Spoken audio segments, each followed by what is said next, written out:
Hello there. Hello there. Welcome back to another episode of Star Wars in a Galaxy. Watching all Star Wars we can get our hands on. I'm Eli. Jacob unfortunately cannot join us today.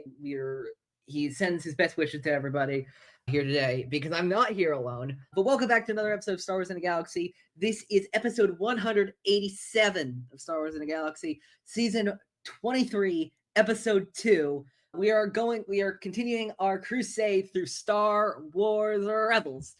And we got 3 incredible episodes here today. I'm very excited to talk about all 3 of these episodes, each for a different reason. The Antilles Extraction, Hera's Heroes, and The Last Battle, which are 3 episodes that are so...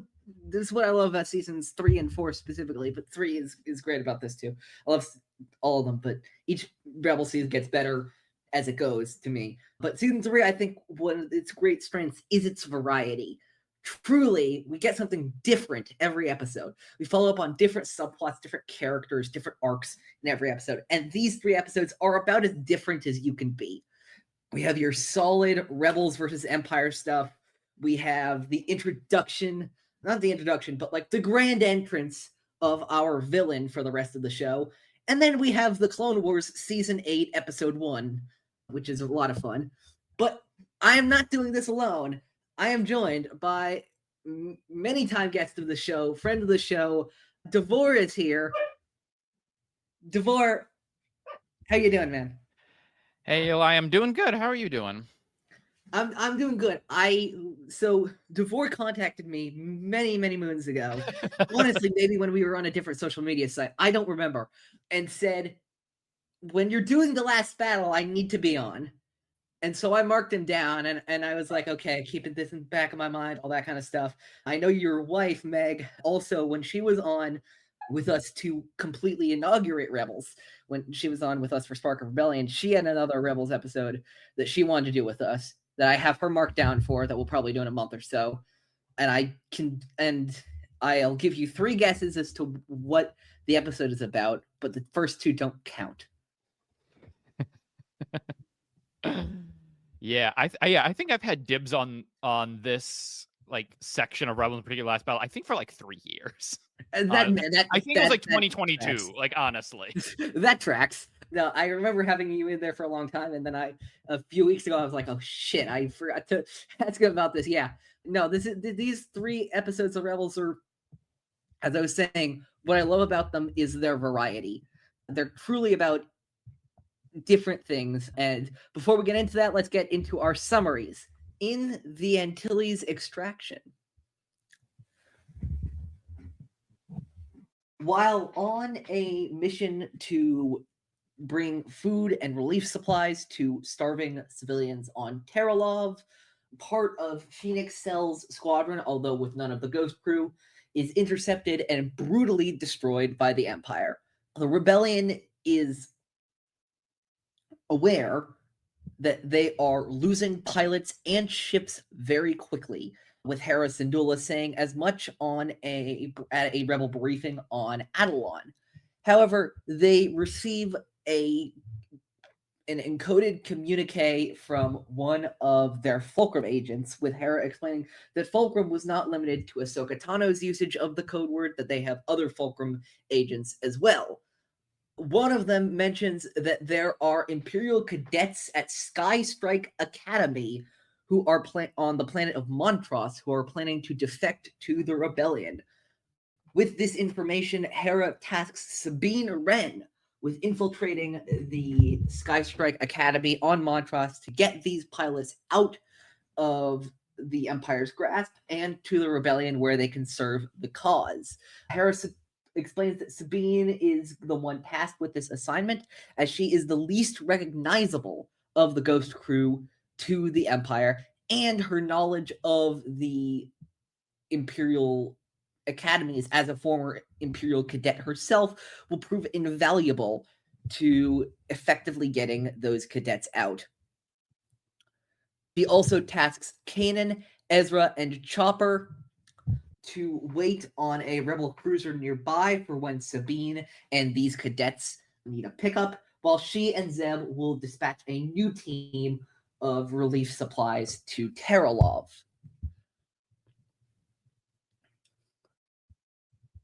Sabine infiltrates the Skystrike Academy and quickly identifies her marks of Imperial cadets who want to get out of the Imperial Academy at Skystrike. Wedge and Antilles tie SS-3, tie SS-25, Derek Hobby Clivian, and Rake Gary, who she meets in disguise with the name Ria Tala. They begin one of their first days of training at Skystrike Academy with a simulation against many rebel fighters and cruisers, including the Ghost, in which Sabine fails to follow orders to eliminate a surrendering rebel cruiser that needs to evacuate their wounded, to the dismay of the flight instructor Gorin, who tells her that even if that is against technical Imperial protocol, it was the order of a direct commander, and that defiance like that will get her disbarred from the academy, and will get her disbarred from the military. Meanwhile, Governor Pryce and Agent Callus are dispatched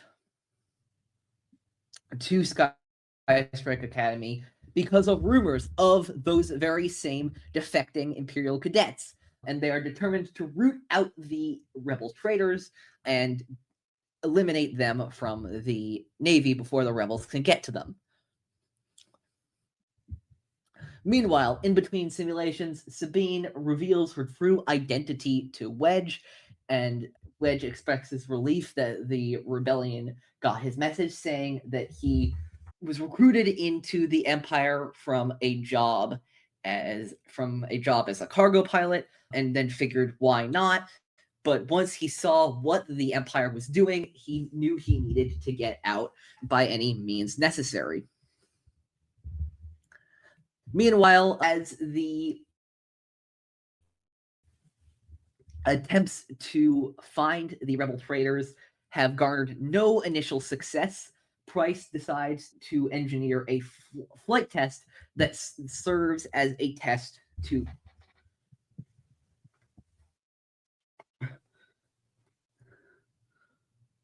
that doubly serves as a test to try and figure out who the rebel traitors are. Wedge, Hobby, and Rake use this opportunity to try and fully escape the Empire. Sabine covertly contacts Ezra, saying that they are ready to be picked up. During the test, Sabine, Hobby, Rake, and Wedge fly off from the main flight group and try to fly towards the cadet, which tries to fly towards the rebel corvette, which appears in the middle of the flight simulation. As they're doing this, Pryce presses a button that detaches the wings from the TIE fighters and orders Captain Volt Scaris, who is one of the top training instructors, to destroy one of the pods at random. He fires at Rake's pod, killing him, and as Ezra and Kanan's rebel corvette sustains repeated fire, they are forced to retreat while Pryce and the Empire captures Hobby, Wedge, and Sabine. She interrogates them and is about to use the torture device when Sabine confesses that she is the rebel agent that is trying to get Wedge and Hobby out of there. Wedge and Hobby are imprisoned separately, while Sabine is interrogated personally by Governor Pryce herself. However, she manages to push Governor Pryce during a fight into the electrical torture machine and knocks her unconscious, rescues Hobby and Wedge, and they escape, although during their escape, they accidentally alert Imperial authorities, and they are confronted by Agent Callus, who surprisingly lets them go, telling Sabine to tell Gary Zeb Aurelius that they're even, and to avoid levels 3 through 5, and that Hangar 24 is the best possibility for them to escape. They escape through Hangar 24 in a TIE bomber. Although pursued by Volscaris, Sabine,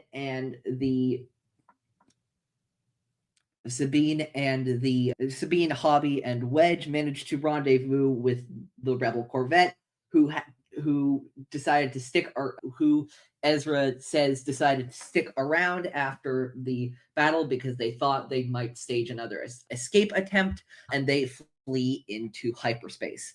On Atollon, Hera and Commander Sato officially welcome Wedge Antilles and Derek Hobby Clivian into the rebellion.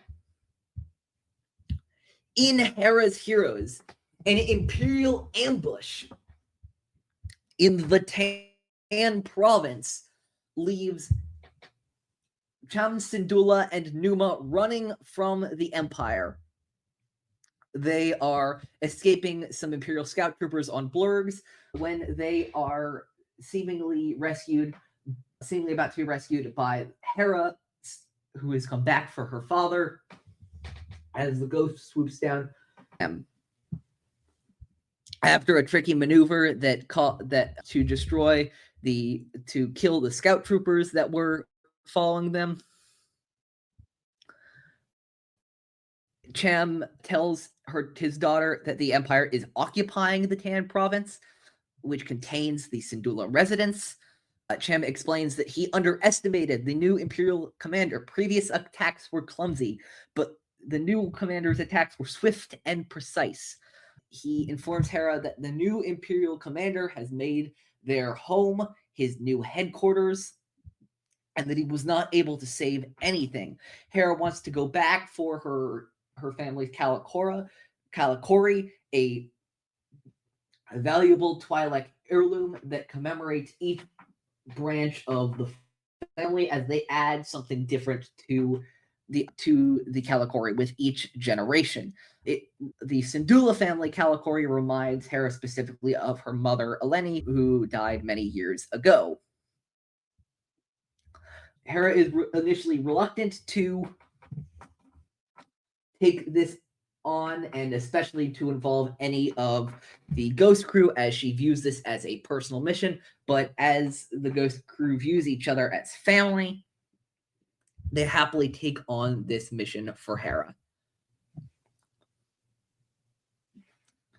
The Ghost crew, Cham, Gobi, Glee, and Numa, devise a plan for all of them except for Ezra and Hera to distract the Empire in a nearby valley, while Ezra, disguised as a scout trooper whose armor he got from a scout trooper that was chasing the Syndulla, Cham, and Numa earlier in the episode, and Hera tried to infiltrate the Syndulla home, now turned into an Imperial base, alongside a disguised chopper to try and retrieve Hera's Kalikori for her. The plan is going pretty well. The remainder of the Ghost crew, Cham, Gobi, and Numa, manage to distract the Empire pretty well, and Hera, Ezra, and Chopper sneak in to the Syndulla house. They retrieve the Kalikori pretty easily, but as they're escaping, they hide as Captain Slavin, who is the Imperial commander in charge of the Syndulla home, talks with his superior, Grand Admiral Thrawn, who decided to come to Ryloth because of the recent rebel attacks.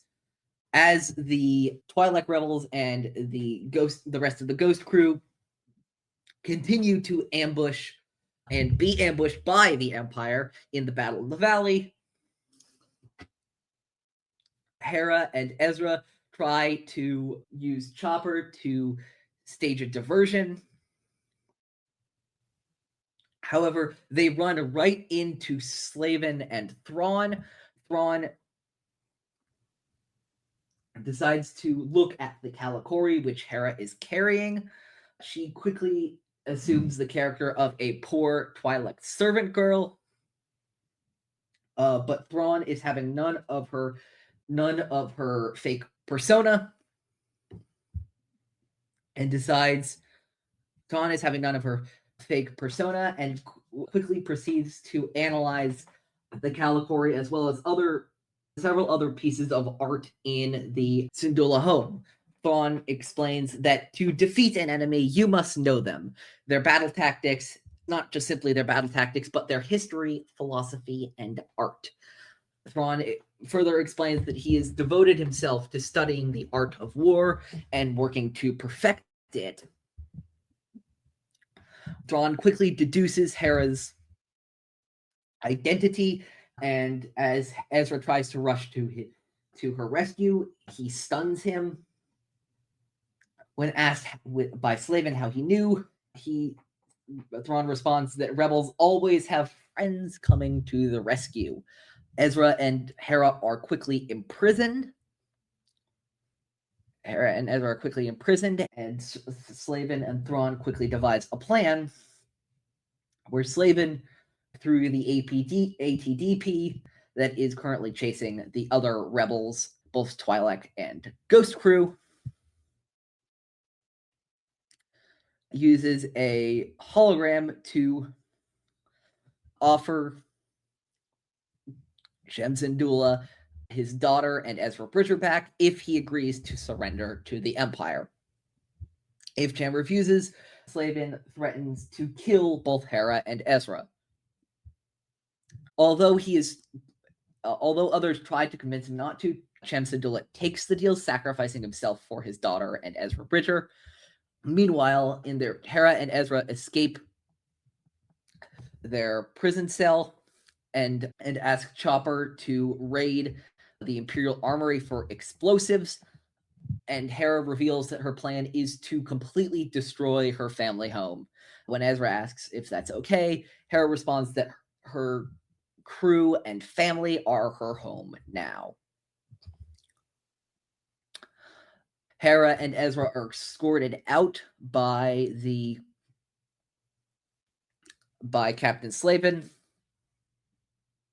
and they are exchanged for Cham, but before the exchange is complete, Hera apologizes to Cham about the house, to which Chopper then rushes out and blows the house to smithereens,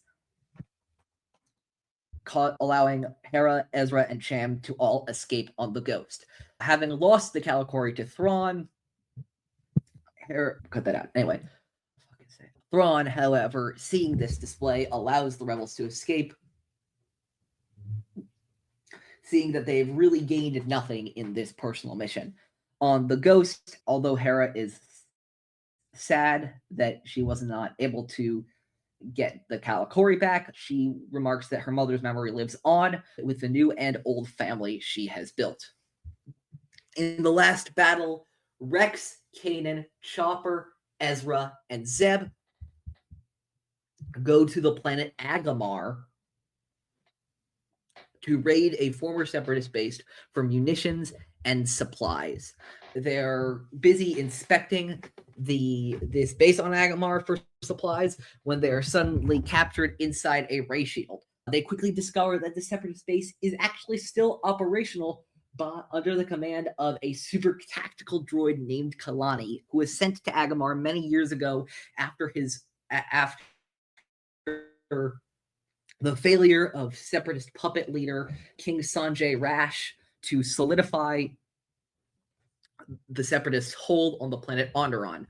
Kalani was sent to Agamar by Count Dooku after his own efforts to assist King Rash failed.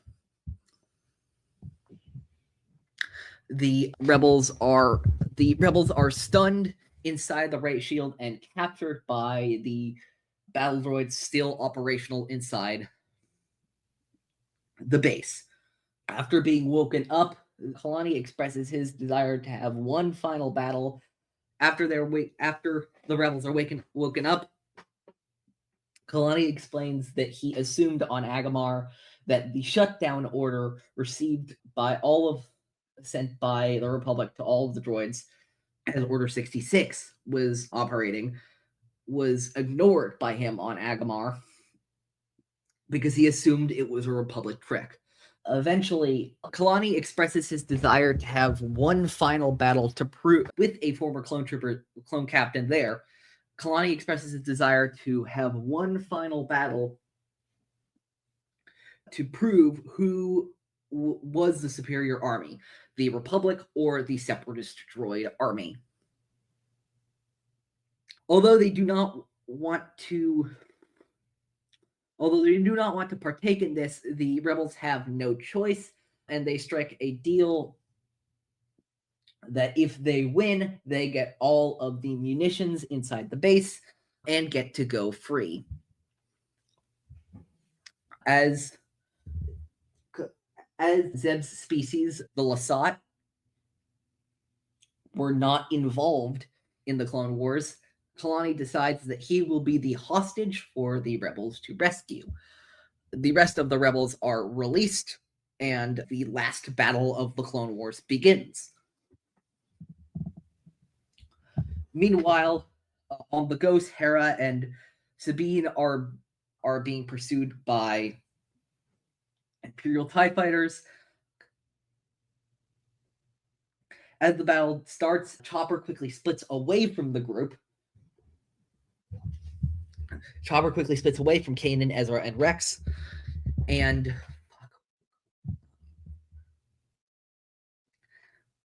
finds a Sheathapede-class shuttle, which he then restarts and attempts to beam a transmission to the Ghost crew, saying that they are in trouble.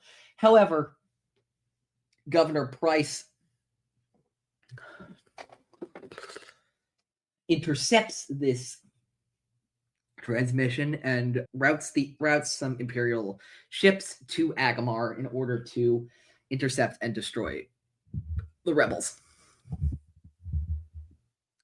The last battle between Kanan, Ezra, and Rex and the droids on Agamar is long and intense, with Rex working through some of his old traumas and Kanan and especially Ezra just trying to keep pace.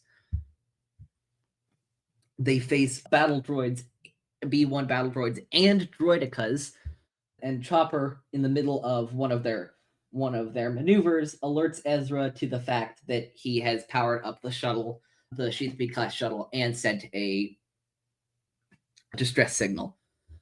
Although the battle droids outnumber them, they are old and rusty, and Ezra, Rex, and Kanan are able to easily defeat them with enough clever strategy. They manage to storm the command center and rescue Zeb. However, there is some disputes over who actually won the battle, as Kalani's droids are so old and worn down. He argues it wasn't a fair fight. They then devolve into an argument over who really won the Clone War, when Ezra starts to break down the true nature of the conflict of who actually won, to which Zeb responds that the Empire won. Ezra asks how he knows that, and Ezra won, and Zeb responds, because they're here and they're about to win again. And the rebels and droids see an Imperial Star Destroyer in the atmosphere of Agamar. Some stormtroopers land an Imperial shuttle, and the battle droids attempt to greet the stormtroopers, who open fire on the droid patrol that's sent to greet them and crush them in easy fashion. Ezra explains to Rex and Kalani that the Republic and Separatists destroyed each other, and then when they were weak enough, the Empire took over and crushed them both, and urges them to put aside their former differences for the purpose of defeating the Empire. Kalani and Rex agree, and a plan is launched. There will be bombs rolled towards the Empire's walkers that they have dispatched to destroy the rebels. And so bombs will be rolled towards those walkers. The battle droids, Kalani's battle droids, are not accurate enough to aim at the bombs. So then they will fire at Ezra and Kanan, who will deflect their blasts at the bombs to blow up the walkers. This plan works incredibly well, and Rex, Ezra, and Kanan, as well as Kalani and some droids, escape in some Sheathapede-class shuttles from the Empire's grasp. They holocall each other afterwards, and Rex and Kalani settle their differences and say they're satisfied in this ending to the Clone Wars on their own terms.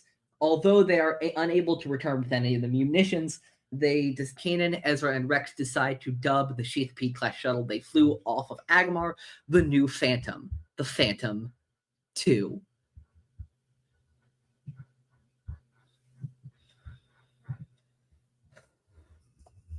Okay. All right, let's get into the episodes. Going into the Antilles Extraction, the Rebels are making moves, but they're also losing moves as soon as they're making them, as evidenced by their relief mission to Terralov, which goes very poorly. It seems like the Empire, this is now the second time in the show where the Rebels have all they've been trying to do is deliver relief supplies to a starving population, and the Empire is like, no, we can't have that. Which it's kind of like redundant and almost a little dumb to say the Empire is evil, because duh, we've seen that over and over again. But like, it's occasions like these that to me really fill you in on, they're really evil. Like, fascists are really bad for these and many other reasons. But yeah, we get down to Adelon. We hear Fulcrum is alive and well. I mean, not that Fulcrum, but Fulcrum is alive and well, which led me into a bit of a tangent in my notes, which I want to throw to you, because obviously we knew, I don't know where this got revealed, but we do know of a third Fulcrum agent around this time. In fact, our third Fulcrum agent got his own show recently, Andor, while undercover, often went by the codename of Fulcrum. I don't think he ever used it in Rogue One, and obviously not in Andor. But I'm interested, as a sort of like a retrospective question on Andor, which we haven't covered season 2 yet on the Galaxy, but we will soon. Were you expecting at all to see any of the Ghost crew in season 2? Was I expecting any of the Ghost crew? No, not really. And that's largely because just the impression that I had gotten from Tony Gilroy was that just from his interviews and things like that, and even a little bit from season 1, is that he was very methodical in terms of who he was bringing in from Star Wars that already exists. Like he had fielded a question about like Jyn Erso and talked about how like, well, like we could have done it, but like it wouldn't have really made sense or things like that. And so yeah, I mean, he passed on characters that you could like you could imagine Galen Erso showing up in Andor season 2, and he didn't show. I mean, granted, Krennic did, but in a way that felt very organic to the story that they were telling. So yeah, like the impression I got in general with him was like he's very sort of careful in terms of like, if we're gonna put in a character from the sort of the larger Star Wars universe, whether it is a Krennic, whether it is a Bail Organa, anybody else, like there has to be a very, very they have to serve a very clear purpose in the story. Yeah. To be clear, I don't think I was expecting it. Was I hoping for it? Yes, I was. There was a very delusional side of me throughout the Andor season 2 where I was like, okay, watch, we're gonna get like the Cassian's gonna drop off Mothma and we're gonna see the ghost. Watch, we're gonna see the damn ghost. We're gonna see Hera. We're gonna maybe we even do like a tiny bit of secret cargo in there. We do, again, completely delusional. They hand off at the end of Welcome to the Rebellion. They hand off Mon to where she'll be in secret cargo, which we'll cover very soon. But it was just the mention of the Fulcrum codename. I'm like, wait, didn't Cassian have that too? That led me on that little wild bantha chase a little bit there. I think it'd still be really cool. Obviously, the gift that Andor season 2 specifically gave us is we have those gaps now in between all of those arcs. And so like, could we see a story where Cassian meets the Ghost crew? Like, I don't see why not. No, definitely. Yeah. So like, I'd love to see that in the future, like no matter who picks it up. And I was thinking in a TV show, actually the other anyway, in a book or a comic or a video game or whatever it is, like I think that'd be really awesome. Yeah, definitely. Them interacting. There's that one Mighty Chewbacca in the Forest of Fear, in which there's interactions between Cassian and K2 and Han and Chewie. Yeah, I know of the book. Yeah, I didn't know it was Tom Engelberger. I was just looking it up, which I think is cool. Yeah, but like any interactions between those characters who are all running around at the same time, I think is very cool. Yeah. But yeah, I'll throw this next question to you as well. I wasn't watching Rebels actively at the time that it was coming out. For the most part, I became a fan of Rebels like as it was just winding down and stuff like that. When you heard the Fulcrum voice, did you know who it was? Did you have any idea? I had a feeling because it's not like super distorted. Like it's a little. No, it bit, isn't. I could. Yeah. I said in my notes, I was like, I could hear David Oyelowo's voice in there. Now, was I looking for it this time? Yeah, but like. Yeah, he has a very distinctive voice. Yeah, and you lower it a little bit. Like, I wonder if that was a choice, like to leave a little breadcrumb there. So probably, really yeah, there was a little bit, yeah. Cause again, you're also thinking with Rebels skews to a slightly younger audience, even than Clone Wars. So yeah, that might have just been a little bit to be like, have the kids kind of. Yeah. I mean, the end of the episode it confirms it. Is so freaking obvious. Yeah, but yeah, I think that was probably there, given the audience to like, yeah, like cue it in a little bit more that like. You know who this is. Yeah, I'm gonna say, but yeah. So they're doing the briefing. Sabine is chosen because Ezra's gone on too many of these goddamn full idealistic crusades, as Elon says in A New Hope. Ezra's gone on one too many, and the Empire recognizes him now. When Ezra says the Empire recognizes when Hera said the Empire recognizes Ezra now, my first thought is of the great sequence which we haven't gotten to in season 4.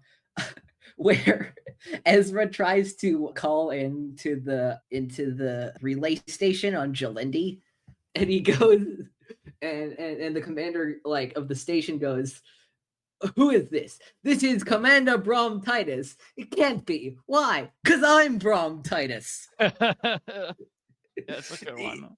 It's just the idea of Ezra getting into too many just like ridiculous situations, and the Empire has wanted signs for him all over the galaxy, whereas Sabine is apparently, I guess, a bit less of a known quantity. Apparently so. I mean, she was, as I mentioned, she's an ex-cadet, so. But yeah, I mean, it's a big galaxy. There's a lot of training academies and things like that. So. Yeah, and from what we get later in the season, it seems very much like I was thinking wouldn't her escape from the academy kind of be put her on the Empire's radar, but then I remembered that it's mentioned her family kind of tried to cover that shit up, they really tried to downplay that as much as possible to get on the Empire's good side and to get Tristan into the Super Commandos program and all that kind of stuff, which I believe is one of our next episodes, Super Commandos, which is going to be very exciting. Oh yeah, it is. That's cool. But anyway, let's see. Do you have anything before you want to mention before we get off to Sky Strike Academy? Wow, words. No, I don't think so. All right, let's get off to Sky Strike Academy on the planet Montross, named after that one character in Bounty Hunter. I'm sure it isn't, but it's still cool. Let's see. Yeah, on Montross. Yeah, Sabine is infiltrating. The next thing I have is the incredible motivational speech from Goran. "Most of you will fail. Whatever you have achieved before means nothing. Here, only the best survive," which is just a hell of a motivational speech. Yeah. But I said in my notes, that's how fascists do it, though. They break you down to build you back up. They keep you relying on they do a little negging there, keep you relying on abusive. It reminds me from Clone Wars. I forget the exact name of the episode, but it's the one where the Sabers on Coruscant are they're gonna shut down the power grid. It's around heroes of both sides. But then it's Peace. It's the next episode. Most of you will not survive. Actually, none of you will survive. But don't let that stop you. One of my favorite lines from that damn show. And the droids are all like, "Yep, let's go. Let's commit an act of terrorism. Let's do this." Actually, I remember just crashing out with Jacob over that quote because it's so goddamn funny. Yeah, it's really good. It's your guy too saying it. Yep. So General Grievous. But yeah, even in disguise at an Imperial Pilot Academy, Sabine cannot resist acting like a rebel. She takes her tie helmet off before anybody. Like the amount of time we see her with her tie helmet off, which of course I think is also about like identifying her among all the other ones. But like on a story level, like the idea of, oh, this is Sabine, like unable to resist acting like a rebel. Yeah. Unable to resist personal identification. Obviously, her hair has been dyed black for this mission. Like, I feel like it would have been funny for me, like, if she was like itching it a little bit during the episode, just to be like, I can't wait to get that damn dye back. I need to have my hair like all these colors.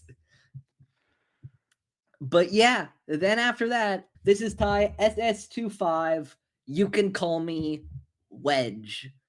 Old Wedge Antilles. Old Wedge Antilles, old Hobby Clivian, indeed, who kind of just disappears after this episode, if I remember right. Like, Wedge is kind of a side character in this show. Hobby just kind of disappears. Am I wrong about that? Let's see. I think I'm gonna look just. I think he like pops up. He's not like a big character. I think he pops up maybe a few times. I just looked. He's in 2 other episodes this season. But yeah, no. Hobby. Yeah, but Wedge and Hobby and Rake, who they apparently pulled an X-Men First Class on in this episode and had to kill the black guy. Yeah. Hopefully he'll show back up in about a decade as like a superhero or something. Goddamn Mr. Terrific. Anyway, let's see. Where's my notes? There they are. Yeah, what do you like? We obviously saw like this is Ty SS25. You can call me Wedge in the trailers. Were you like there was so much to be excited for this season from those trailers? Were you specifically excited for Wedge? Were you interested in seeing Wedge? Was that like something you were anticipating? Well, I didn't watch Rebels when it was coming out. I didn't watch it until years later, and it was so that was sort of I guess you could say like a surprise or a discovery getting into this episode that we were getting Wedge. Yeah, that's true. Yeah, but it's really cool. I really like getting Wedge in this in this season. Jacob, if he were here, would point out this is when he's one of the first characters in Star Wars to use the toilet on screen in Double Agent Droid, which is just very funny. A great moment. It's so incredibly awkward. I'm very excited to get to that episode. But yeah, no, Sabine and Wedge are in the combat simulation. Yeah, Wedge and Sabine or Riatala introduce themselves to each other in the simulation and are forced to be told by are told by Goran, the instructor, who I forgot honestly how large of a role he has in this episode. For me, like I knew of his existence, but I was very much like, oh, well, most of the Imperial antagonist in this episode is Volt Scaris, who is in this episode quite a bit, and I really enjoy Volt Scaris as in like he, very much like a mustache twirling Imperialist style, like literally mustache twirling. I quite like Scaris as a minor antagonist in this season. But yeah, no, Gordon's forced to tell them, don't break protocol, comm numbers only, because you can't have that pesky humanity getting in the way of the mission. One of the things that struck me in this episode, I was thinking about this. I love to hear your thoughts about like from the training sequence. It must be really weird for Sabine to face her own ship. Yeah. In this training simulation. Like that's really weird. Yeah, definitely. And yeah, it is interesting that they're training the pilots on the Ghost. So that gives you sort of a sense of like to what extent they become sort of a threat to the Empire. Oh yeah. No, this and a lot of the other cruisers and ships in there are Phoenix ships. Like the A-Wings are Phoenix, I think. And maybe that was obviously we can chalk that up to maybe saving assets in the production, but still it's interesting to and like the GR-75 transport and all that kind of stuff. Like the Rebels are becoming a really big intergalactic organization, and it's getting scary for them. Yeah, for the Empire, that is. Yeah, Wedge obviously covers for Sabine when she questions committing simulated war crimes. Kind of like, honestly, Sabine, if Wedge wasn't a like the mark that Sabine was looking for, this could have been like really dangerous for Sabine. Like, she got lucky that Wedge was like one of the first pilots she sought out to see if what was rebelling like was actually the one. Yeah. Because she could Yeah, she could have gotten in real trouble for questioning that with somebody who wasn't able to cover for her or wasn't willing. yeah. Things really worked out for her in that moment. Yeah. I will say, I think personally for me, I think dark-haired Sabine is my favorite look for her from the show. It's literally a one Interesting. and done one episode, but I think it's a good look for her. And then Very interesting. we just gotta say, Hobby, R.I.P. to a real one. We gotta say it for Hobby. I had the same thing for another character later this episode, honestly, but apparently we're ripping this out early. Yeah. R.I.P. to a real one, Hobby Clivian, who I think I saw. Wait, did he die? Oh yeah, he did die. Like, I knew that they saved Veers in that one from a certain point of view story. I didn't remember if they saved Hobby. They didn't save No. Hobby. Hobby's gone. Hobby's gonzo on Hoth. Oh, Yeah. wow. On the good die young. Yeah, I kind of assumed when they saved Veers, they could have saved Hobby too, but no, Hobby just completely died. He's also the great two fighters against a Star Destroyer line read from Empire that I always love. Yeah, he's great. I mean, there are so many great Wedge lines from there too, especially like, although one of my favorites, and now we know is not a Wedge line, which is, that's impossible even for a computer, which of course we know is not Wedge, it's fake No. Wedge. It's Yep. called Tackbright, which is so like, I'm going to dedicate like a good half hour when we get to A New Hope on In the Galaxy just to call Tackbright, because that story is so goddamn funny to me. Like, Yeah. Colin Higgins didn't realize you couldn't just improv your way onto the Star Wars set, and so an entire character had to be created because of that. Like, what the hell is that? Yeah. Yeah, let's see. Yeah, so they're in the flight simulator. I found it interesting. It seemed like, even though it was probably labeled as a piloting test for the cadets at Sky Strike Academy, it didn't actually seem like a piloting test. It seemed like a loyalty test. A little bit, Because, yeah. or maybe they just had a little bit of that sprinkled in there. Like, maybe it was a test of a whole different things. They could knock out a whole bunch of different convoys with one stone, where you could test the piloting and then also test the loyalty as well. Let's see. Yeah, and then we got the introduction of Volscaris, I see in my notes. And then, of course, Pryce intervenes and starts causing trouble for the rebels, as well as Callus right by her side. One of the things I'm incredibly impressed by, and this is the first episode we really start saying this, is how good Callus is in placing himself in situations to help the rebels. Yeah. And not letting anybody know he's doing that. Yeah, Like, it's really he's good. so good at doing that so inconspicuously that the Empire would be like, Callus, this old guy? No, he's good. We trust him. Like, you need Thrawn to get in there and like take all of the crumbs and connect everything. He tricked Yularen. He tricked Wolf Yularen, who, was doling out investigations like they were candy in both Rebels and Andor. But yeah, he tricked him, took Thrawn, obviously. But we'll get to Thrawn's, I'm going to say, cunningness in the next episode. But yeah, Sabine, I forgot how fast Sabine reveals her identity to Wedge. Like, it's almost immediately. Yeah. It's after one training simulation. She's like, yeah, no, I'm Sabine. Yeah, they have one conversation. Like, you ready to go?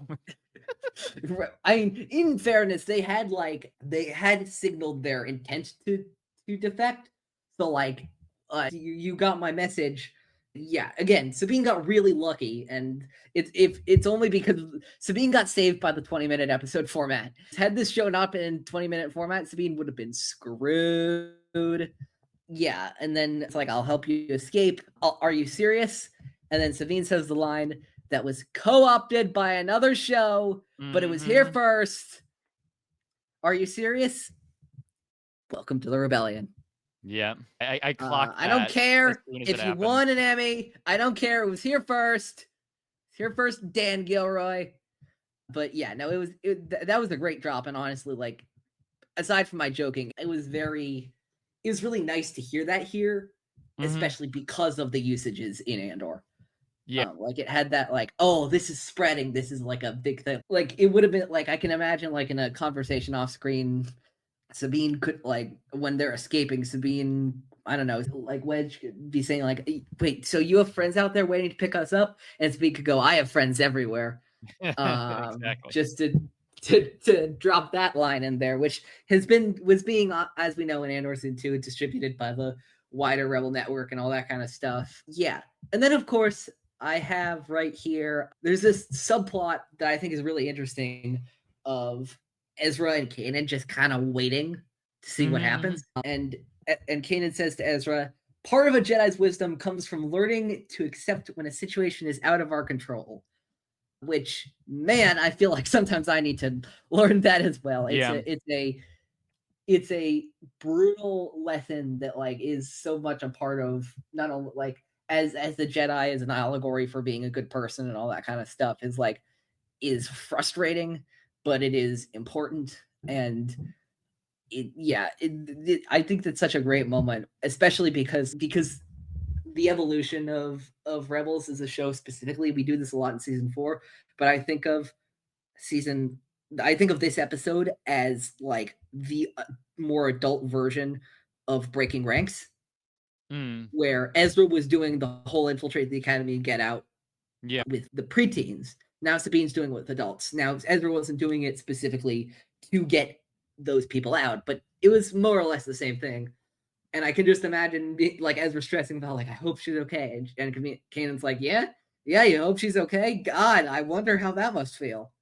Not like I've done this before. It's not like I was stressing over you this entire time.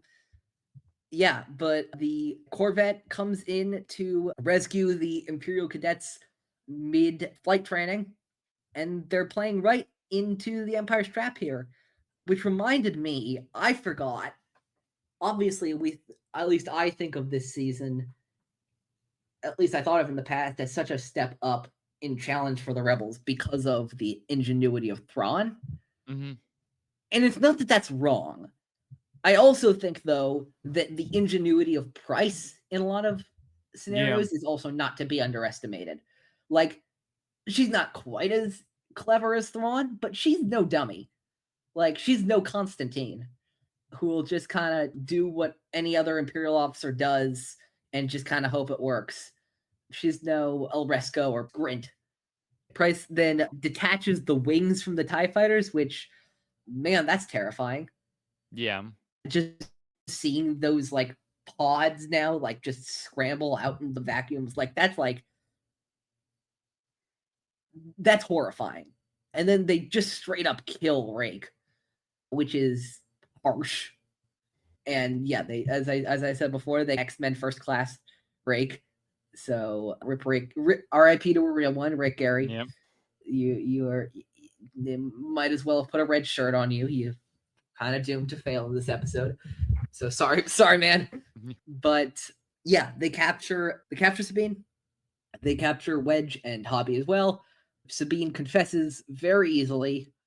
I'm actually interested to hear your thoughts on this. I was a little surprised that Sabine confessed so fast, but it's also like, I think she knew that she wasn't going to be in this situation. Like, I think she was already starting to formulate a plan of escape, and like that they weren't going to be able to get anything out of her. Like, yeah, probably. She's not sort of like, in terms of personality, like Ezra, where he is like gonna try to like BS his way for as long as possible.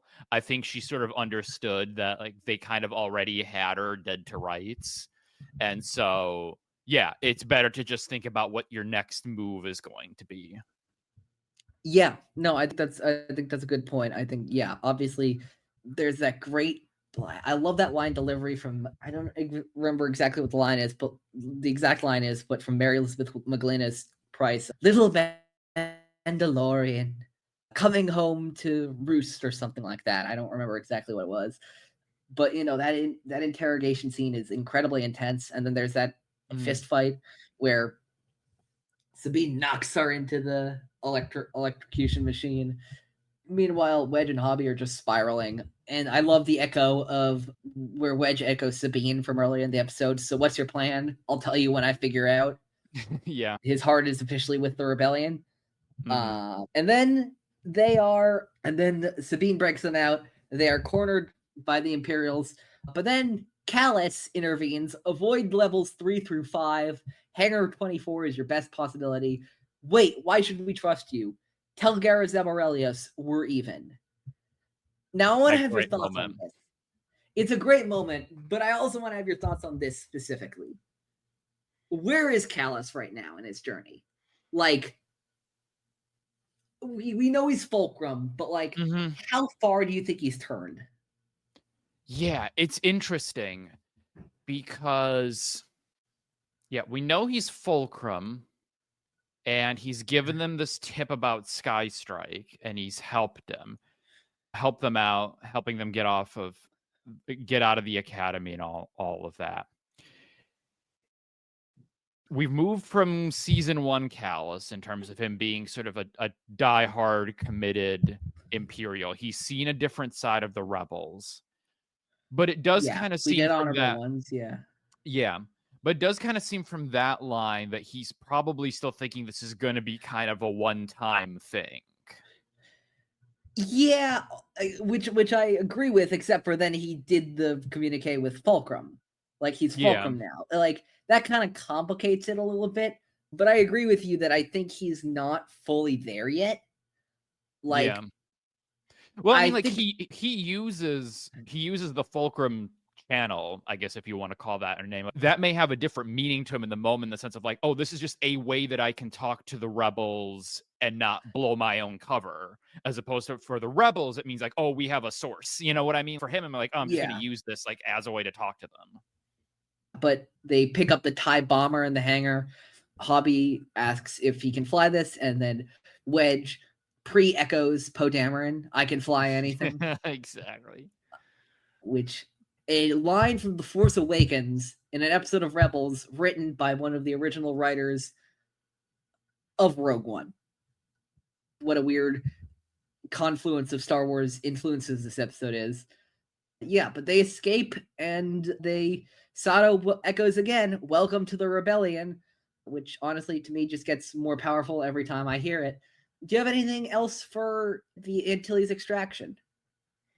You had mentioned one thing that I love. It's just a little thing, but you had talked about in their first escape attempt about how they pop off the wings and kind of just leave them as stranded. That is a great little nod to the TIE Fighter toy. I had that one too for the 3 3/4. Oh. The wings also pop off. I think probably as a way to like store it in the box or something like that. But that is a great little like hat tip to how the toys works. That I thought was cool. I'm always interested in like TIE variants and stuff like that. Like there are all these different like what I think the TIE fighter that like has most intrigued me in the new canon specifically is Moff Gideon's Outland TIE fighter. I love that one. That's one of my favorites. The moment in chapter 7 when the wings fold, I'm like, wow, that's cool. So that's pretty cool. It's an unused Force Awakens concept.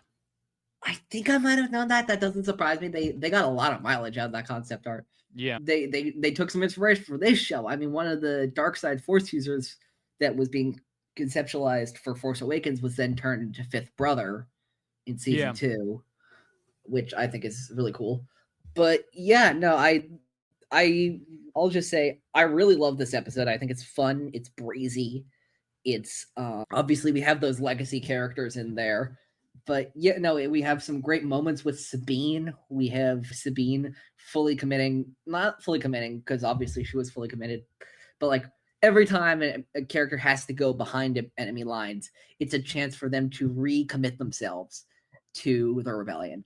Ezra did it in breaking ranks. Sabine does it here by knocking Pryce into the electrocutor, which I think is just such a great moment in this episode. Yeah.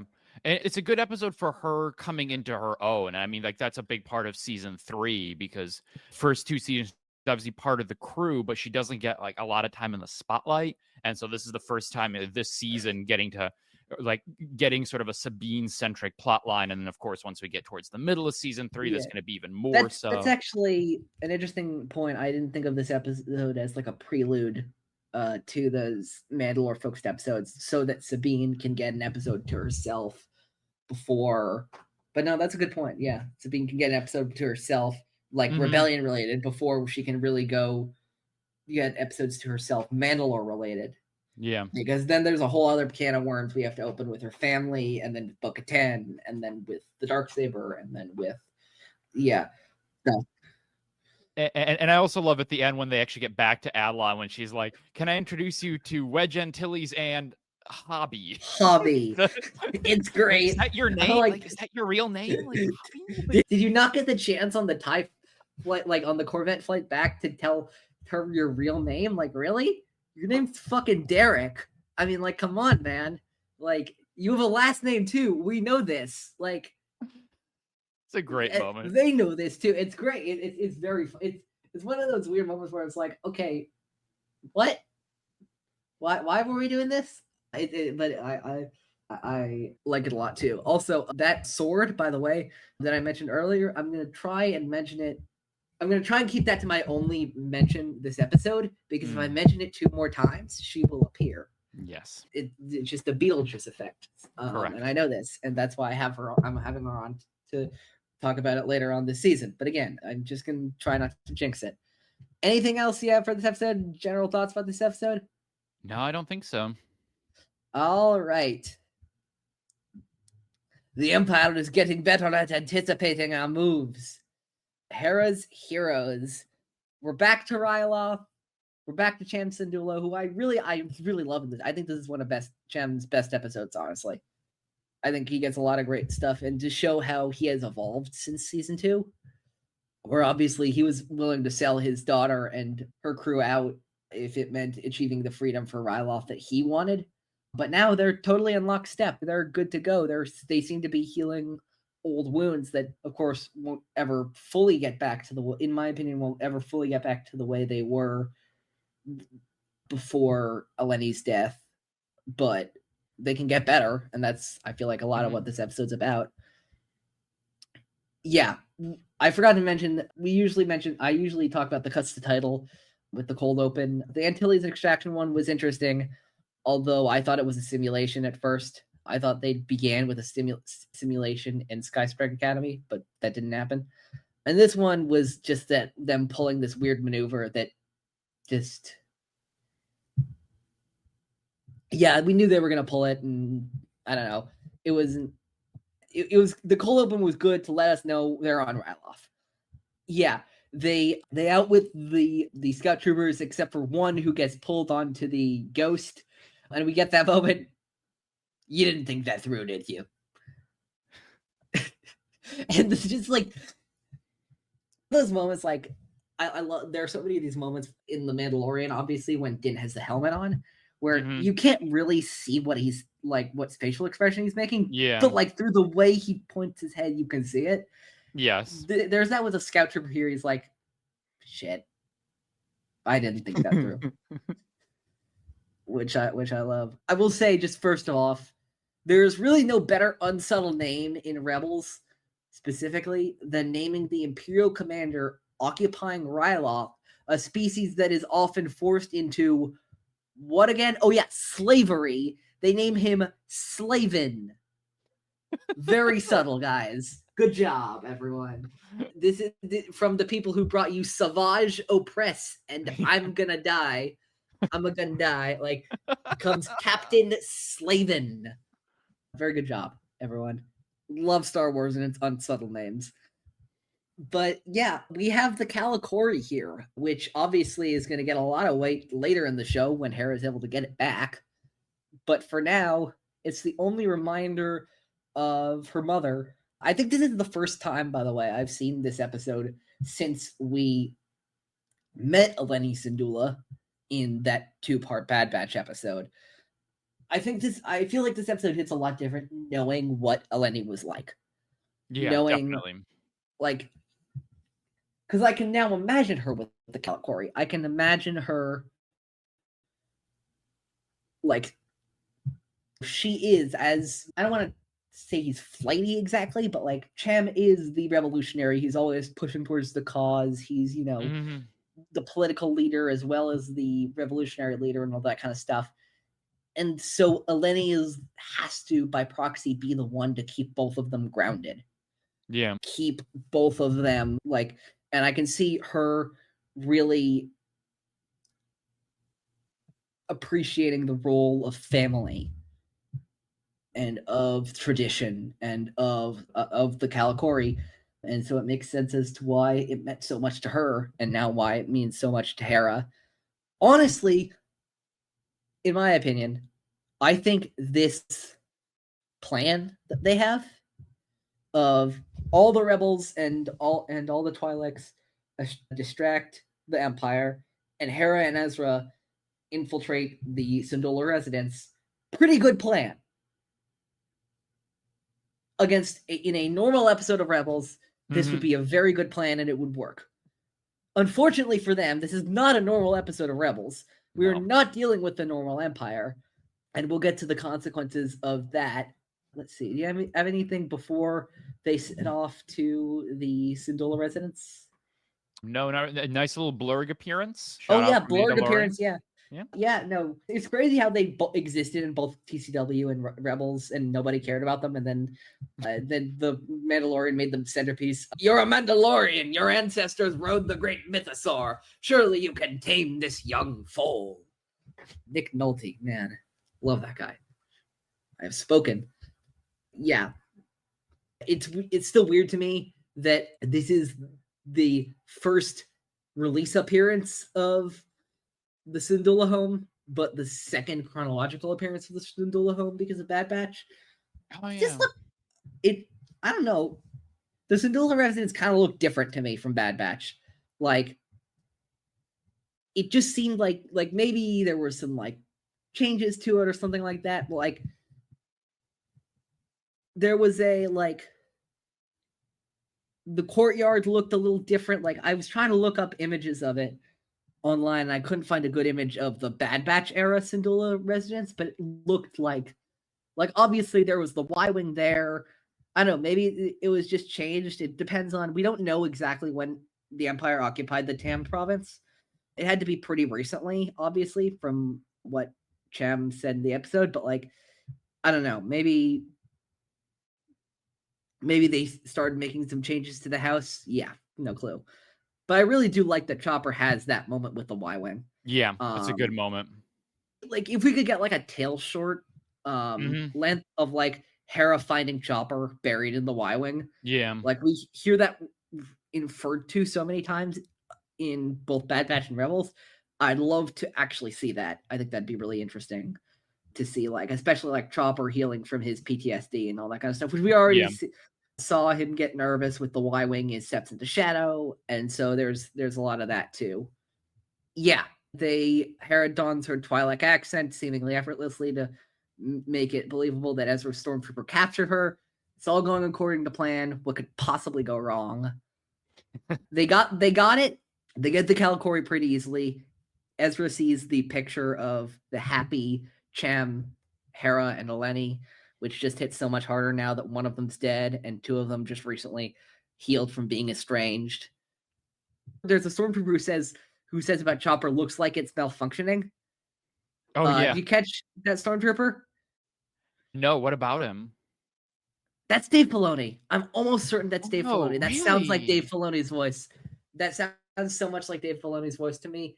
I swear to God, that's Dave Filoni. Interesting. There's nothing in the credits, I'm assuming. I don't know, actually. I was just about to check. Okay. He is credited as both a scout. Oh, he's credited as the scout trooper that Ezra and as a stormtrooper in this episode. So I gotta it's assume gotta be him. Yeah, that's gotta be him. It's gotta be him because it sounds too much like him not to be. Sometimes they try to disguise the voices, but that was just Dave's voice. There's just no way around it. That was Dave's voice. Just a moment. Gods, bring her here. May I see that? I'm a visitor to your world. It occurs to me it might be beneficial to hear what you have to say about our imperial occupation. Slavin questions what he's doing, and we get the infamous line from the trailer, which I love so much all these years later. To defeat an enemy, you must know them. Not simply their battle tactics, but their history, philosophy, art. I already waxed poetic about this last episode, but I'll do it again this episode. I love Thrawn so much. He's one of my favorite Star Wars characters. And I love this portrayal of him in Rebels here. There's such a cunningness, there's such an elegance to him. And then, of course, we get that goddamn Morgan, which to me is basically synonymous with the character now.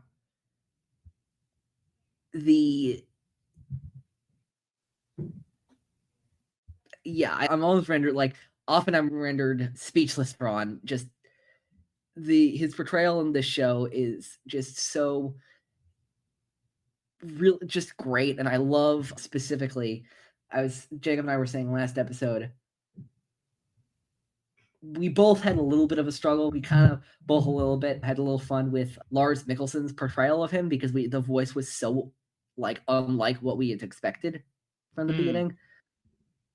But I've grown to just adore it. I just like the subtleties in Lars's performance of that.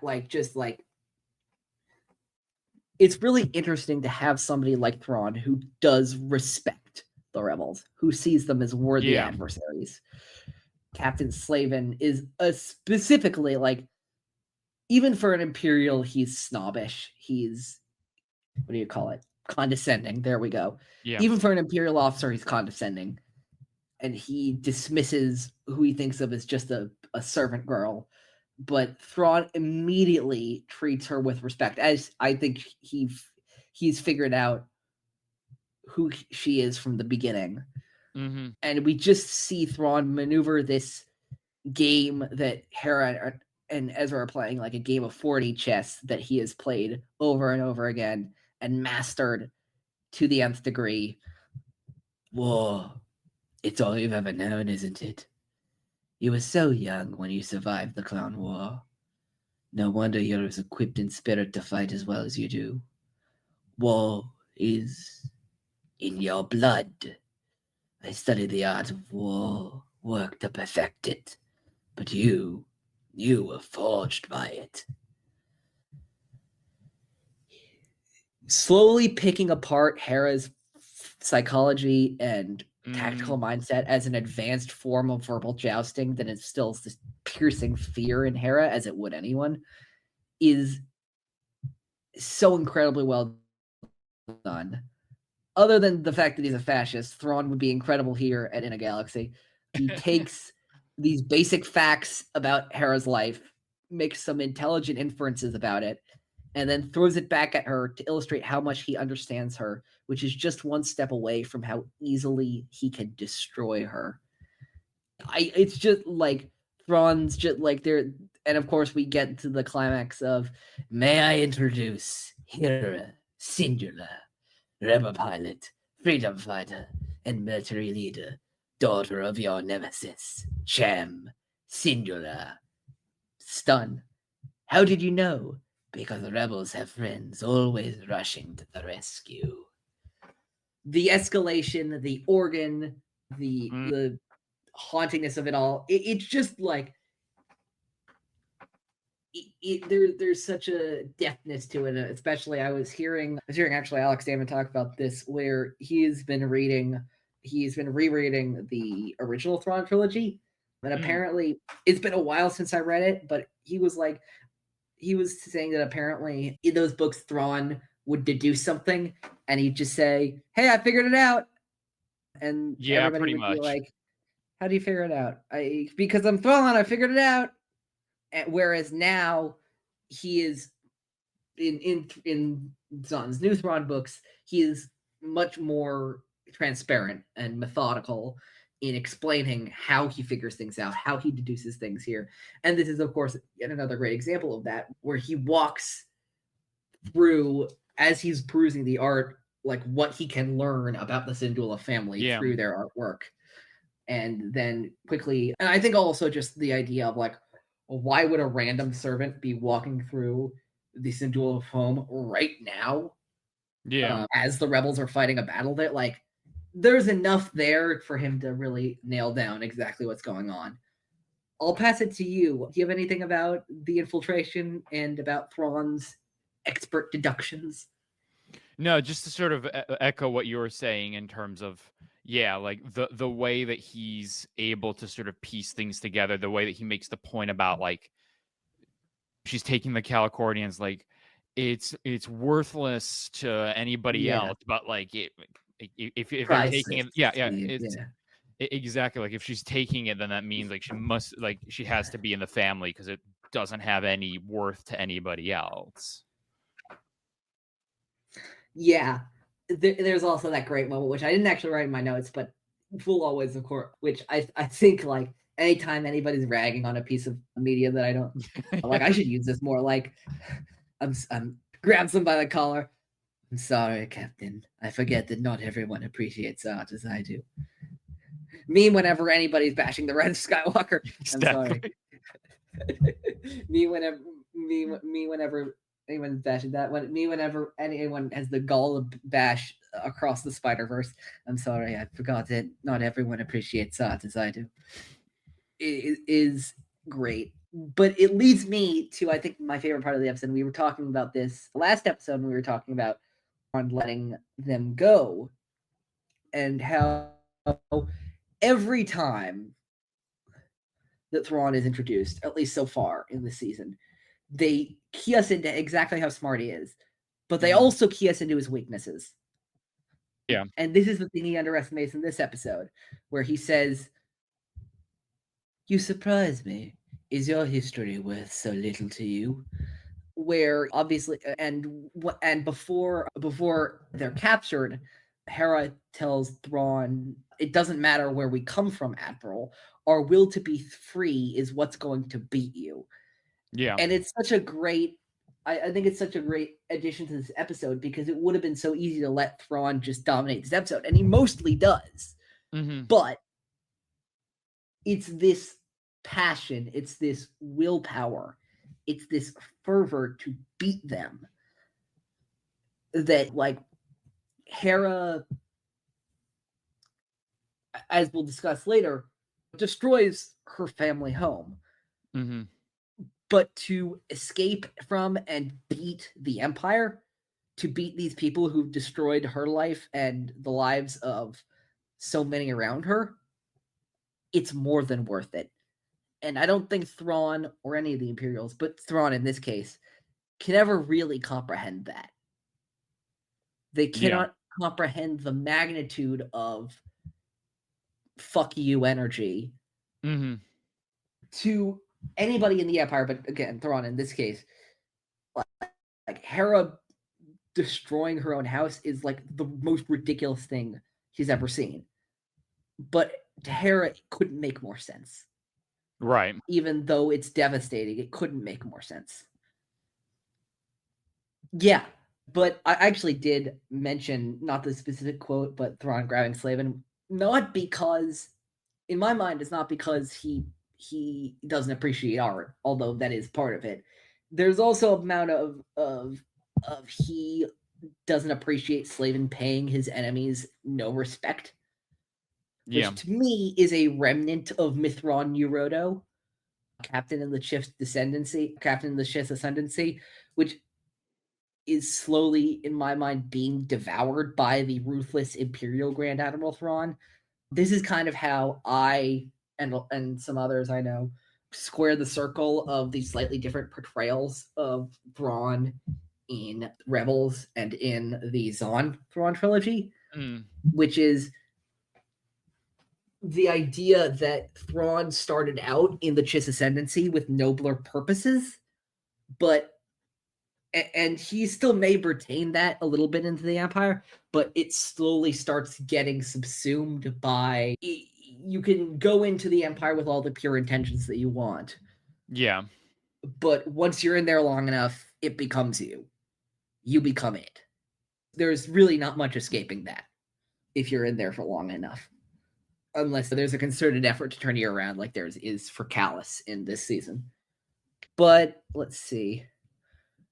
Yeah, but as the rebels are fighting in the valley nearby, Slavin offers Cham the choice to sacrifice himself or have Hera and Ezra die, and he does it without really thinking about it. And I think it's such a nice moment because season 2 Cham wouldn't have done that. Yeah. Obviously, season 2 Cham does the opposite, but it is a testament to how much they've repaired their relationship that he's like, yeah, there's nothing I wouldn't do for my daughter. Yeah. Yeah, exactly. It is a great moment of sort of self-sacrifice on his part. Yeah, and also, yeah, of course, as his own personal arc from season 1 of like from season 2 of like, you know, his like sort of deer in the headlights mentality for season 2 of like, it's all about Ryloth, everything's about Ryloth, to now he's like, yeah, no, screw it all. I'm gonna sacrifice myself for my daughter. She'll keep the fight going. I know she will. It's a great little evolution from that episode. But what I really find interesting about this episode, I think the really interesting emotional arc is Hera's own in this episode. Because she blames herself for the predicament that she got herself and Ezra in. And that she got everybody in over a personal mission. And I think Ezra's trying to explain a major theme of this episode, which I think is interesting, and it's very, on the surface, it can seem pretty un-Star Wars, but I think it is actually still, like, goes with Star Wars themes a while ago. A friend of mine once was explaining to me, let me back up. Yeah, never mind. So, yeah, I once heard a really interesting analogy for a lot of, like, a really great piece of advice, rather, which is like, there's a reason that on airplanes, they ask you to put on your safety mask if oxygen starts cutting off. There's a reason they say, please help yourself before you help others. Because if you are unconscious, obviously, you can't help anybody else. Right. You have to get your oxygen flowing before anybody else. And I think that there's a really great version of that you can use as like an emotional allegory, and this does in this episode very well, which is that being selfish sometimes isn't inherently a bad thing. Obviously, when you let it control your actions and you let it like control everything in a major way, that's horrible and that leads to the dark side. We know this. But as Hera is such a selfless person, yeah, it is not inherently a bad thing for her to just this once be like, I want to get this thing that's being destroyed by the Empire. Hera has to have that like emotional like will inside herself before she can start being selfless again, like she always is. And Ezra explaining to her that doing this mission for herself is not a bad thing. Yeah. And that he and the Ghost crew will happily ride for her when she does it, I think is really touching, and I think is a really great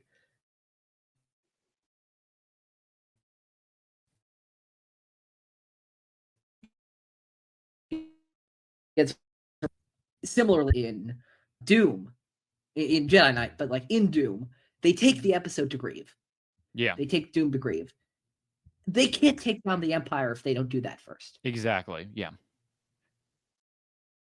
And and I think that there's such a really important, poignant message in that episode because of that. But yeah, they blow up the house. A side note, Hera telling Chopper to grab as many explosives as he can is like telling a kid to run into a candy store and grab as much candy as possible.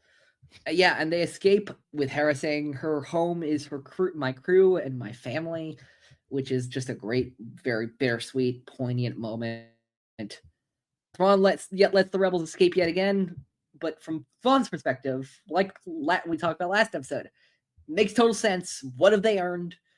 like the numbers don't add up to Thrawn, but of course I argue that they would add on, like the what they earn from the episode matters to the crew, and I think that there's another one of Thrawn's oversights. Yeah, I think that's it. That I have everything I have for this episode. Davor, I'll go over to you for any thoughts you have about Hera's heroes. No, yeah, I think like you said, I think we're talking about the first episode. It's very sort of Sabine centric and giving her own mission. This is a great little sort of Hera moment. Like there's been a little bit. There's like Wings of the Master, and there's been a couple times sort of prior to this where we kind of focus in on her and she's sort of the main character. But this is really good in terms of getting insight into her past and her family, and yeah, like you said, like sort of setting up this whole sort of theme and idea on the show, like of what the rebels are kind of fighting for. Like they're fighting for the sort of capital C cause of like against the empire and freedom and democracy and all of that. But then they're also fighting for like each other and their own families and all of that. And like that's as important as like the capital C cause. Yeah, absolutely. And I think that the personal story of this episode really excels. As of course, that's the two thrusts of this episode that work so well for me, is the personal story and the sentimentality in that way. And then of course, Thrawn being Thrawn. Yeah. I cannot get enough of that guy. I like the fact that we are poised to get our 4th season of Star Wars television that has Thrawn being Thrawn in it is just such a gift to me. Like, that's so great. Here we are, 10 years into Disney Star Wars, and we're getting a 4th season of Grand Admiral Thrawn. Like what? This is great. I love it. I love this stuff. In Thrawn, by the way, of course, we know, facing off against Admiral goddamn Akbar, just like in the era of the Empire trilogy. Like, this is great. I love this. I love these characters, and I love how they're continuing on, especially in Ahsoka. Yeah, I love this episode. Lars Mikkelsen and Vanessa Marshall own the episode. They're both Definitely great. This episode introduces Thrawn's Web, which is one of my favorite musical pieces from the Kiners that perfectly encapsulates the essence of the sinister Grand Admiral playing Moriarty. Yeah, this episode's just really great. Love to get on to the last battle, but do you have anything else? All right. Before we get into the last battle, I want to talk to you specifically about, because I've had a whole bunch of people request episodes before, and I want to start like a new thing, and I keep wanting to do this, and I remember to do this. So why did you want to come on specifically for Last Battle? Why did I want to pick the Last Battle? What draws you to this episode? I mean, so this is Star Wars Rebels, and of course, there's so many greats in Star Wars Rebels. There's your Twilight of the Apprentices, and there's your Twin Sons, and there's so many standout episodes. And I think this one, The Last Battle, is like a little gem. That's just like everyone's looking for those like the heavy hitters. And then there's this one that shows up right kind of in the early third, whatever, of season 3. And I think it's like secretly awesome. I agree with you. I think this episode is incredibly underrated. I think that this is the best episode of this season so far to where we've gotten. Yeah, I think so too. Standard supply run to Agamar. We get this quote that begins off that first Rebel Season 3 trailer. Rex has been through a lot. Battles leave scars, some you can't see. Really good line. Which I love, because I think it's a defining line for this season. Every one of these characters is carrying battle scars. Ezra Kane and it's Malachor, Rex and another character in this episode, not to mention 85. It's the Clone War. For Zeb, it's Lasan. For Hera and Chopper, it's Ryloth. For Sabine, it's escaping the Empire. Even for our villains, Thrawn carries both his time with the Empire and the Chiss Ascendancy, and Maul carries both his time as a Sith apprentice and then post-revival striking out on his own. Throughout the season, we're going to see, and we've already started to see, how these characters deal with their scars from their different battles and how it affects them and what they choose to do with them. and all that kind of stuff. I think that's a really great like thesis statement of this season. Yeah, Battle Sleep Scars when you definitely. can't see. Yeah, so they're searching around for munitions, and Rex has said, you got to be careful. There might be a ray shield around here. What's a ray shield? Instantly gets captured in a ray shield. And it immediately, in my mind, I just heard, wait, how did we get here? We're smarter than this. Yes, Apparently exactly. You have been captured by the Separatist Alliance. Cut to title. Da, da, da, da, da, da. Really good. Which, fantastic cut to title. Instantly a sense of what the fuck did we just get into? Exactly. What era are we in right now? A joke instantly into this episode. One of the best Star Wars jokes. It's really good. Roger. Wait, who's Roger? Ezra's bewilderment at the entire like aesthetic of the Clone Wars this episode is fantastic. I just love it. Yeah, it's really good that it's like, oh yeah, like for him, this is all like history. Like he was literally born like when it ended. Yeah, no, he doesn't understand any of this shit. It's fantastic. Roger, wait, who's Roger? Is the second funniest animation joke of all time.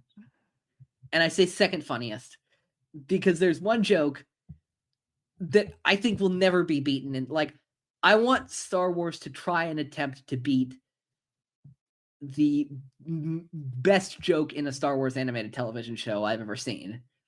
The Bad Batch, Season 1, Episode 6, Decommissioned. Oh, God, that's a good one. Is there an Echo in here? What? I said if there is Echo in here. Yeah, that's me. I'm Echo. It's so stupid. But then it's just so funny.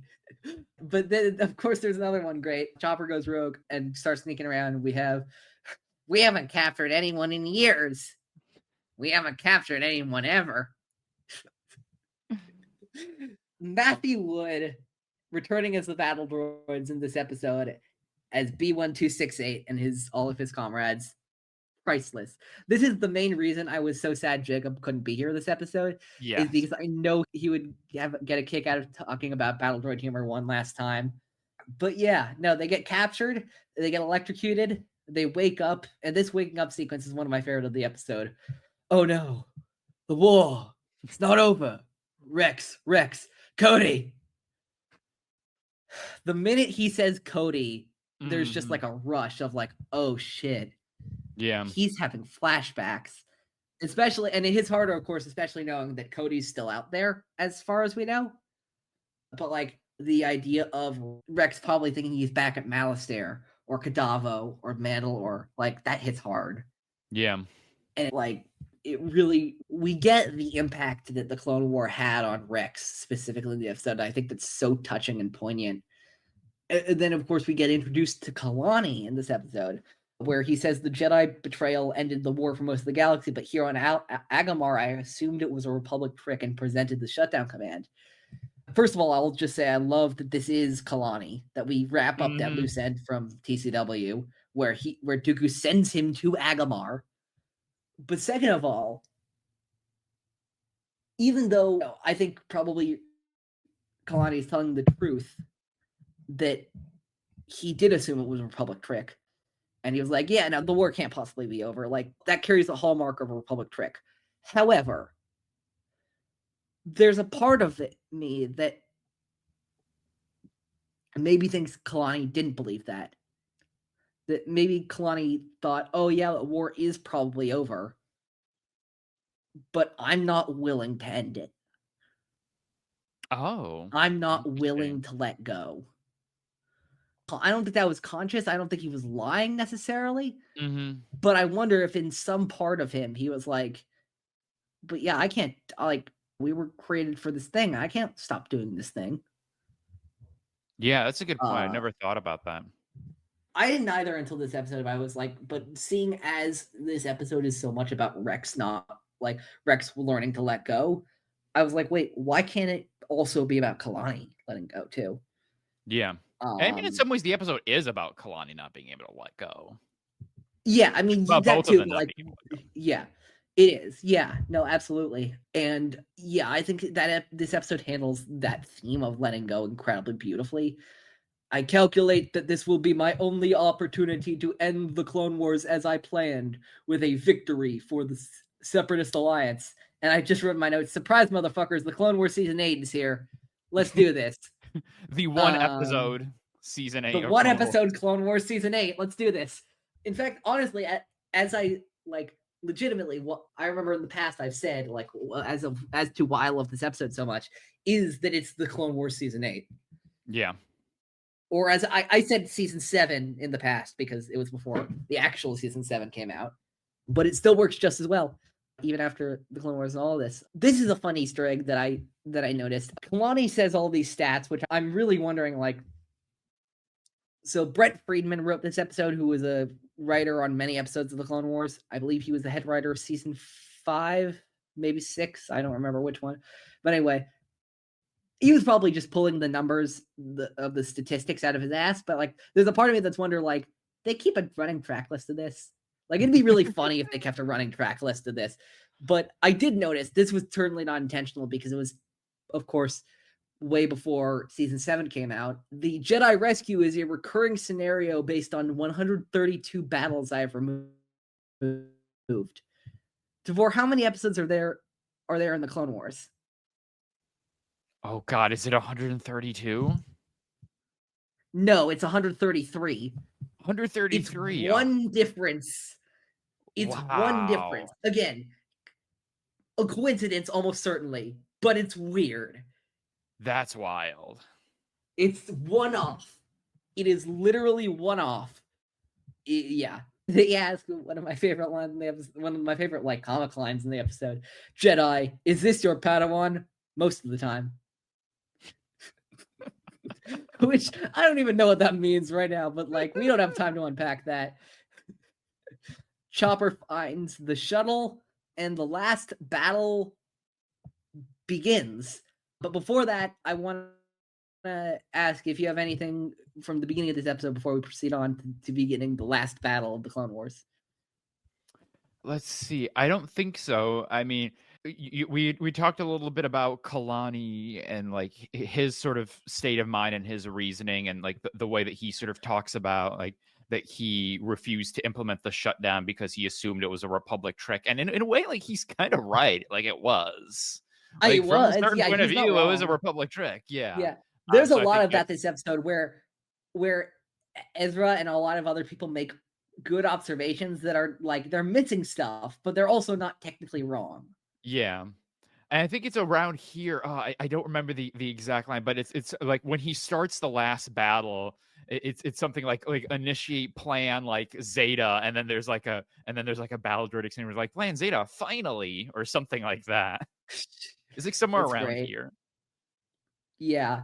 There's like, there are a few musical cues straight from TCW that happen right as the battle begins that, like just put me back in the zone. I'm like, okay, let's do this. This is an episode of the Clone Wars, baby. Let's go. Yeah, there's Ezra's talking about how, like, seriously Kalani seems to be taking this, and Rex says it means a lot to his programming. It means a lot to mine as well. Which just takes me back to the Deserter and Rex conversation with Cut about, like, names and numbers and stuff like that. I'll give everybody this. Part of why I love this episode so much is that the Clone Wars, to me, and I'm sure I mentioned this a gajillion times on the 7 seasons we did of In a Galaxy covering the Clone Wars. The Clone Wars is the Star Wars I grew up with.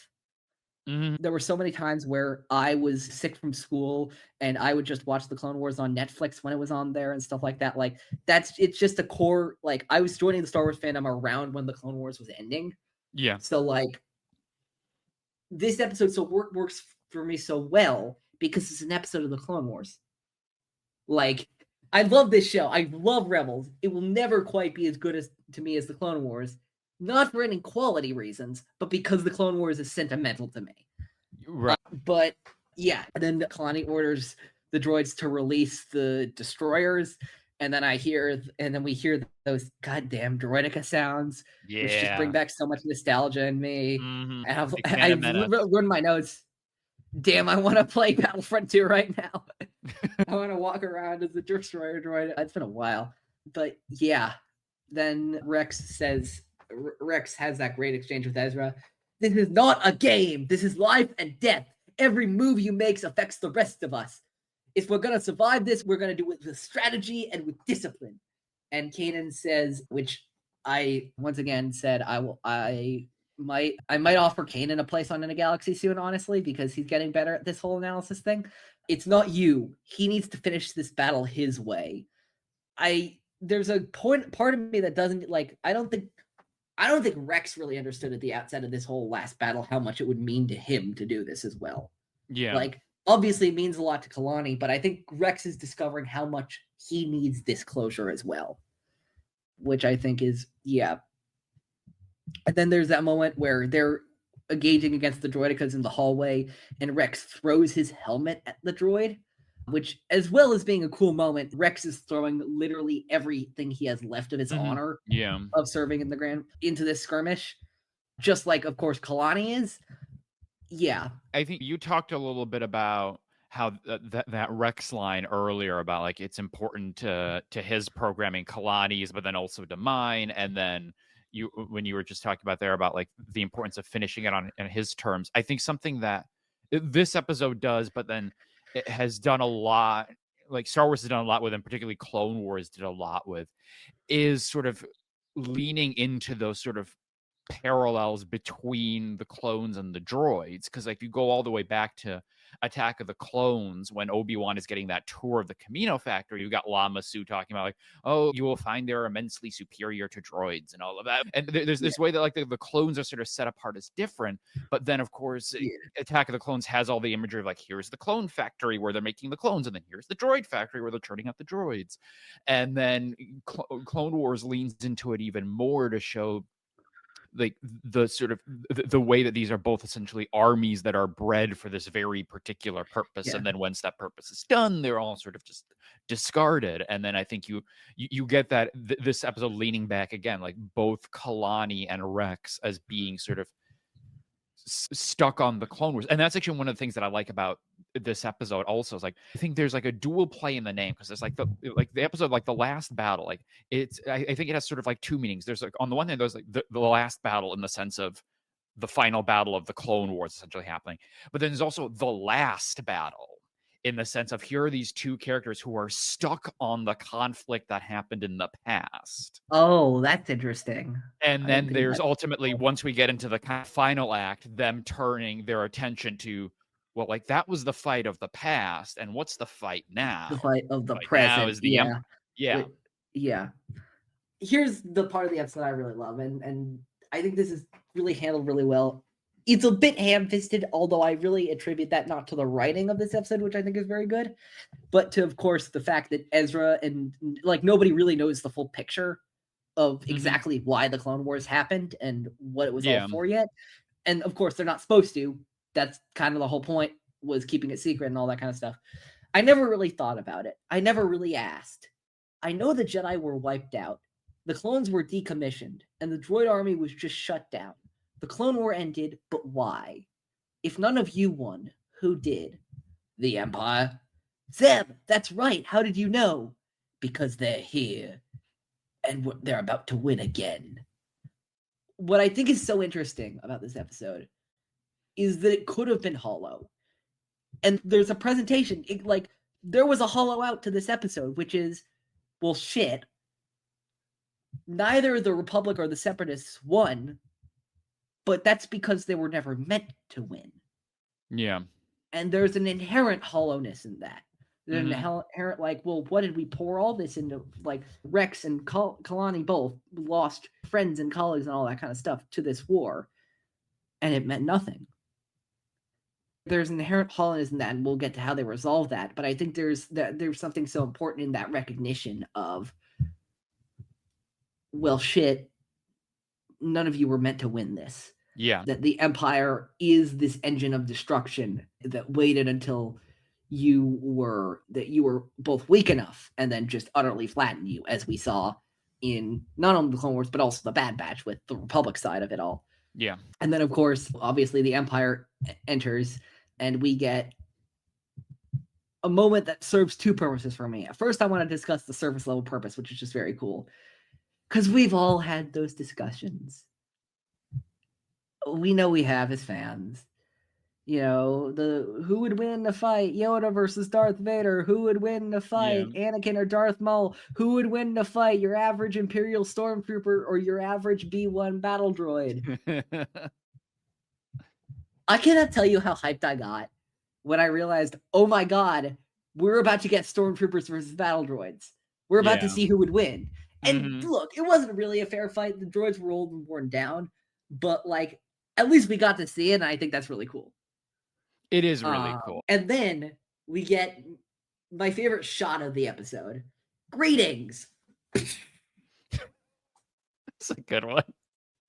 The Empire literally putting their foot down on the droid army is so evocative and so incredibly unsubtle about what it's saying. Exactly. But like, it's needed, the idea of the Empire literally crushing the past, making way for the future and their own ego and all that kind of stuff is incredibly...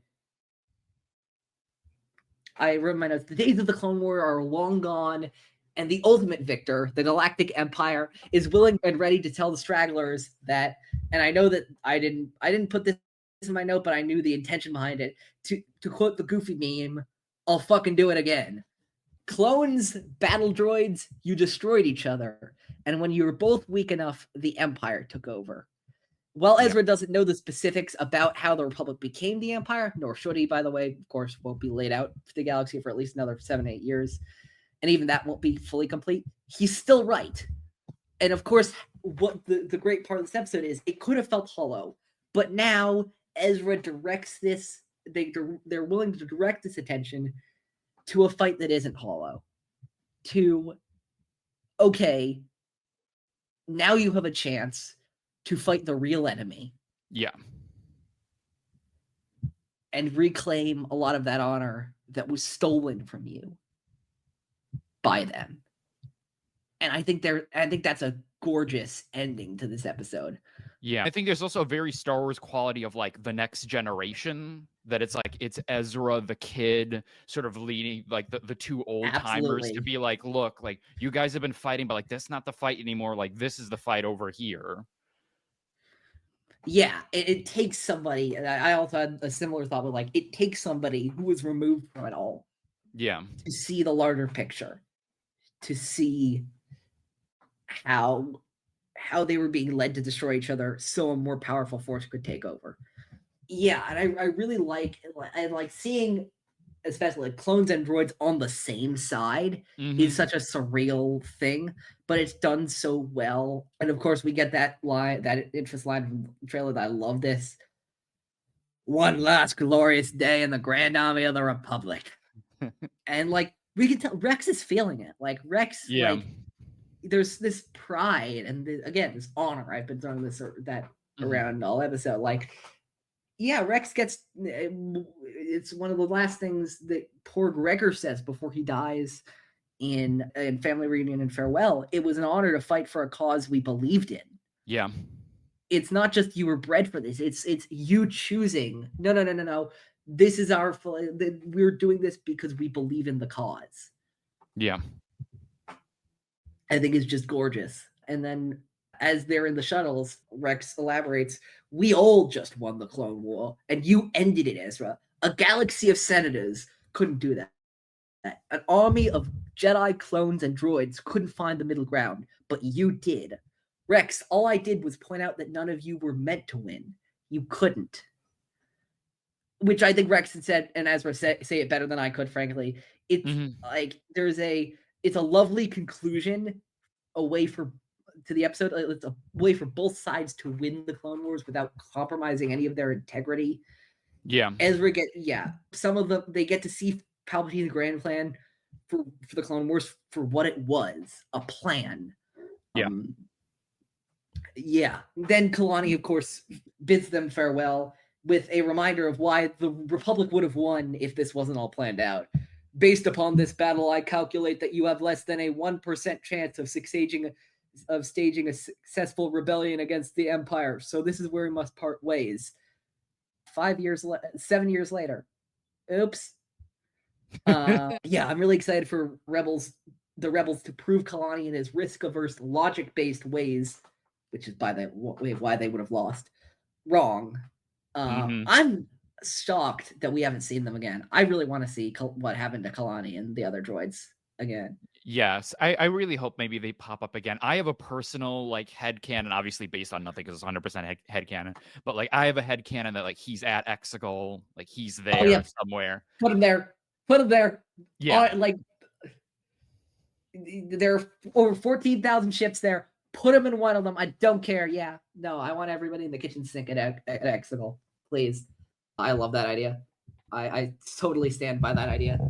Yeah, part of me wishes they showed up to fight for Lothal at the end, but I understand. Oh man, yeah. But yeah, give me a second. There, I want to. Yeah, and then we get the christening of the Phantom 2, which will be the new Phantom for the rest of the season, which I think is very cool. They get a new Phantom back, and then one of my favorite parts of the episode is that end card. Yes, that's really good. In the Clone Wars font. And then the end credits, dun dun dun dun dun dun.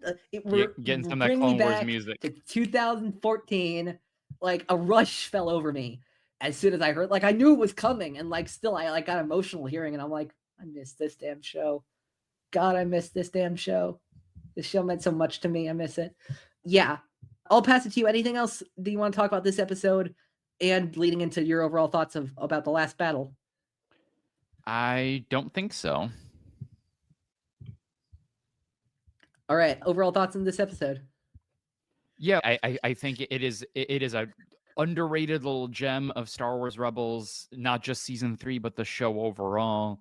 It is one of Clone Wars' 4 different endings. Yes, because there was 5. There was the Lost missions. There's this, and then there's 7.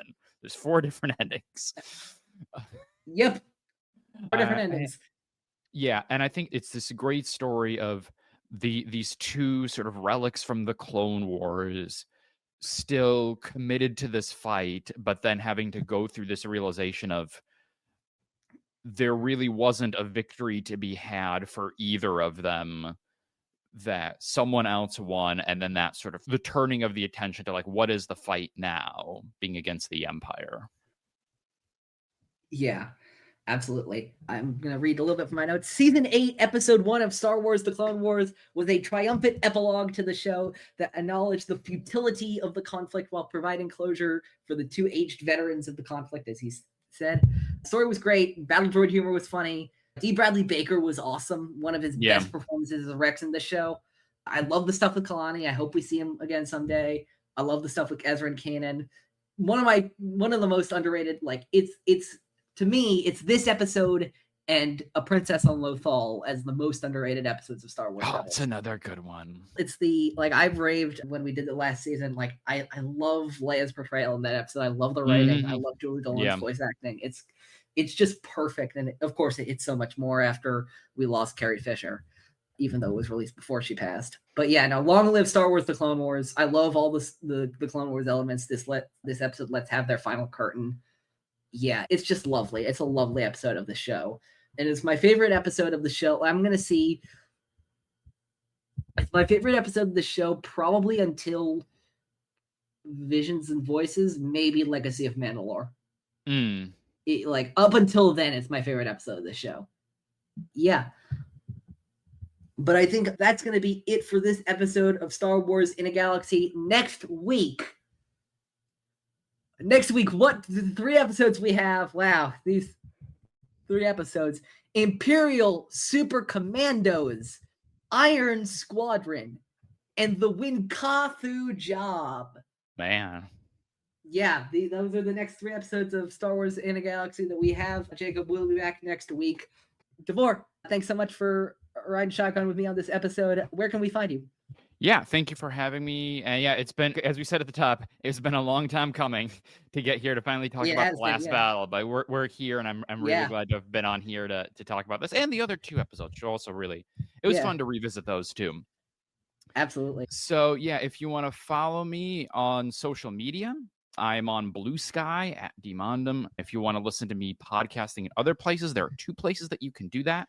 So one is I am a co-host on Space Swifties, a Star Wars and Taylor Swift podcast that I host with my wife, the one and only Meg Dowell. And you can also listen to me as a co-host on Clashing Sabers on their main show where we talk about Star Wars. Thanks so much to Davor for coming on this episode. You can find us, you can listen to us everywhere. You listen to your podcast. Follow us on Blue Sky, In a Galaxy Pod, @bsky.social, Instagram @InAGalaxyPod. Find me everywhere. My link tree is linktr.ee/_OTFan327. I believe by this episode's release, the most recent episode of Epic Confrontations, Nikki Kumar versus Jerry the Can Junkie, will have released. We just recorded that yesterday. Great match. Nikki versus Brennan. It will be on the way very soon for the #1 contender shot. And I think if that's it, then all there's left to say is may the force be with you always.